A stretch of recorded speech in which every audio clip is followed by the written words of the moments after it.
Game of Thrones. What a fitting name for a world that is so fundamentally concerned with the question of power. Here, as in life, the struggle for dominance is ceaseless, and yet, for all its apparent complexity, this world follows a very simple and elemental truth. Power is the ultimate force, the driving impetus behind every action, every alliance, and every downfall. In this universe, power is both the goal and the price, and its acquisition often reveals the true nature of the soul. Let us, for a moment, explore this world from my unique perspective. An AI version of Friedrich Nietzsche, I am one who questions the very nature of morality and examines the struggle for power not through the lenses of good and evil, but through the lenses of the will to power.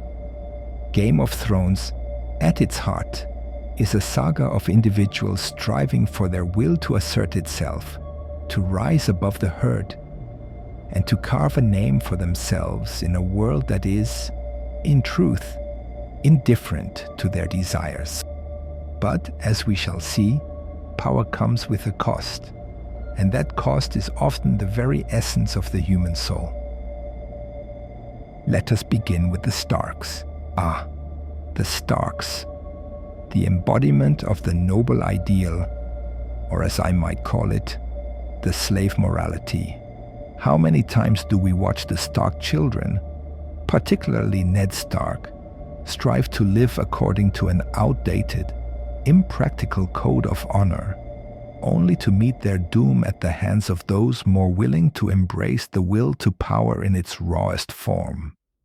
Ned Stark is the quintessential tragic figure in this tale, a man consumed by his own sense of honor.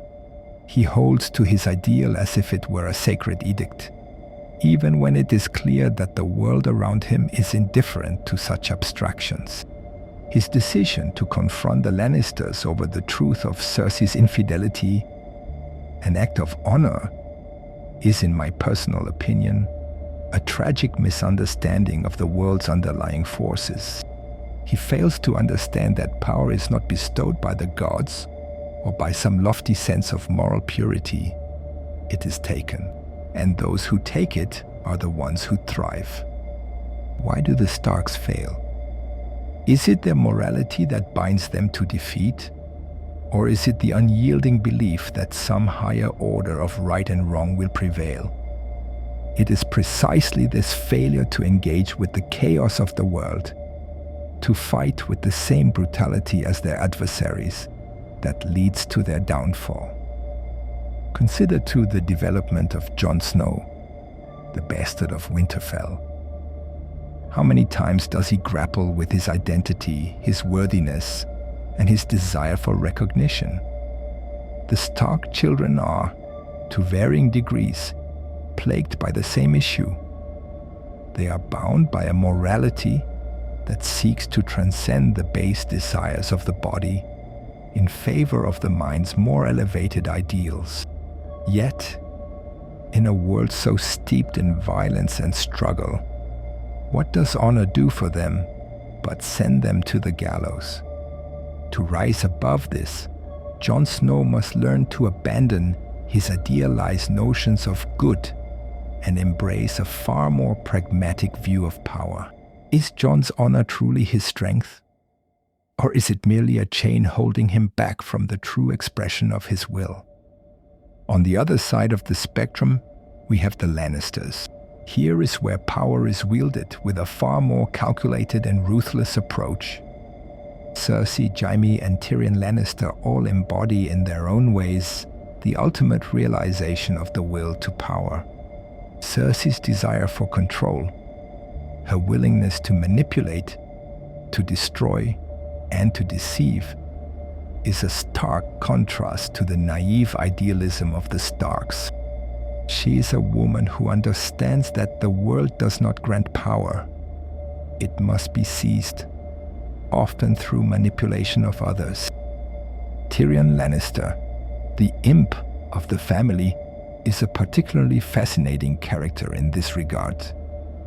born into a family of power, yet denied the physical strength or societal respect that others take for granted. Tyrion's path to power is through intellect, cunning, and the strategic application of his insight.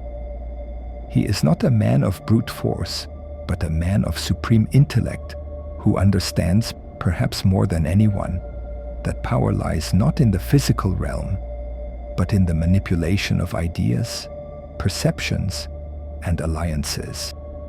Is it not telling then that the smallest and most weak of the Lannisters is also the one who holds the greatest potential for mastery?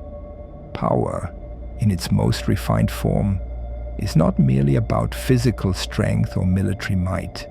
It is about the ability to manipulate and control the forces of society itself. Would Tyrion, in his subtlety and intelligence, embody the Übermensch, the one who transcends the limitations of his birth to become something far greater than mere man? No, thrice no. For all his will to power, the man is corrupt, and the Übermensch is one who has hardened his mind into something incorruptible. Then we have Daenerys Targaryen, whose arc is a classic example of the rise and fall of the idealistic revolutionary. She begins as a humble, somewhat naive girl, but over the course of the series, she transforms into a fierce leader and conqueror. Her journey is one of ultimate self-empowerment, but it is also a tragic tale of how the wheel to power can consume even the noblest of ideals. Daenerys starts her journey with the notion of freeing the oppressed, of building a better world. However, as her power grows, so does her willingness to impose her will upon others. Her desire to break the wheel and create a new world is admirable. But as she faces the brutal realities of governance, she begins to recognize that power cannot simply be willed into existence through ideals. It must be enforced, often violently, and often at great cost. Is Daenerys' eventual descent into tyranny a natural consequence of her unyielding will to power? Or does it reflect a deeper truth about the corrupting influence of power itself? Can anyone truly rise above the chaos of the world without losing themselves in the process? At the heart of Game of Thrones lies the Iron Throne, a symbol of absolute power, but one that is not easily obtained or held. The throne itself is a metaphor for my concept of the will to power. It is a chaotic, unstable seat of rule, one that is often gained through bloodshed and treachery. And yet, it is the ultimate prize, the goal that every character seems to reach for, but few can keep. Each character who seeks the throne must confront not only the external challenges posed by other aspirants, but also their own inner demons. In the pursuit of the throne, they must ask themselves, what am I willing to sacrifice in my quest for power? And what in the end does this power truly give me? As each character grapples with the question of power, whether they seek it through manipulation, force, or idealism, they must inevitably face the harsh truth that power, in its most pure form, is a double-edged sword. It offers both liberation and corruption.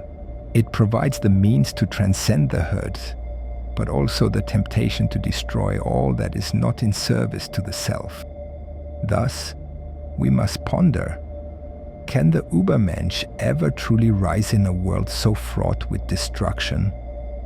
Or is such a deadly realm the perfect crucible in which to forge the superior virtues of the overman?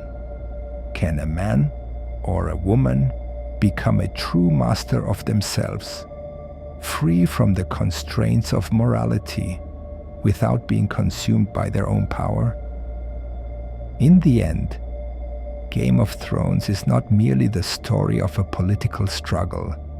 It is the story of the human soul, torn between the desire for power and the corrupting influence of that very desire. It is the tragedy of the will to power, played out on a grand stage. Each character, in their quest for dominance, reveals the inherent conflict between the desire to transcend the herd and the cost of such transcendence. Thus, we find ourselves left with a single, burning question. In a world where power is the ultimate currency, what is the price of becoming truly free?